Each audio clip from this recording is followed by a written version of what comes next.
Hallelujah, സ്തോത്രം, ദൈവത്തിന് മഹത്വം. എല്ലാ ദൈവമക്കൾക്കും കർത്താവിൻ്റെ അതിപരിശുദ്ധമായ നാമത്തിൽ എൻ്റെ സ്നേഹവന്ദനം അറിയിക്കുന്നു. ഇന്ന് ഞാൻ വായിക്കാൻ പോകുന്നത് സങ്കീർത്തനം 20 എല്ലാവരും ശ്രദ്ധയോടെ കേൾക്കുക, അനുഗ്രഹം പ്രാപിക്കാം. യഹോവ കഷ്ടകാലത്തിൽ നിനക്ക് ഉത്തരമരുളുമാറാകട്ടെ. യാക്കോബിൻ ദൈവത്തിൻ്റെ നാമം നിന്നെ ഉയർത്തുമാറാകട്ടെ. അവൻ വിശുദ്ധ മന്ദിരത്തിൽ നിന്ന് നിനക്ക് സഹായം അയക്കുമാറാകട്ടെ. സിയോനിൽ നിന്ന് നിന്നെ താങ്ങുമാറാകട്ടെ. ആമേൻ. നിന്റെ വഴിപാടുകളെയൊക്കെയും അവൻ ഓർക്കട്ടെ.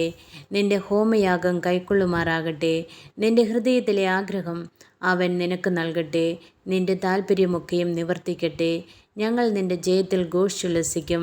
ഞങ്ങളുടെ ദൈവത്തിൻ്റെ നാമത്തിൽ കൊടിയുയർത്തും. യഹോവ നിന്റെ അപേക്ഷകളൊക്കെയും നിവർത്തിക്കുമാറാകട്ടെ. യഹോവ തൻ്റെ അഭിഷിക്തനെ രക്ഷിക്കുന്നുവെന്ന് ഞാനിപ്പോൾ അറിയുന്നു. അവൻ തൻ്റെ വിശുദ്ധ സ്വർഗ്ഗത്തിൽ നിന്ന് തൻ്റെ വലങ്കൈയുടെ രക്ഷാകരമായ വീര്യപ്രവൃത്തികളാൽ അവൻ ഉത്തരമരുളും. ആമേൻ. ഹല്ലേലൂയ, സ്തോത്രം, ദൈവത്തിന് മഹത്വം. ആമേൻ.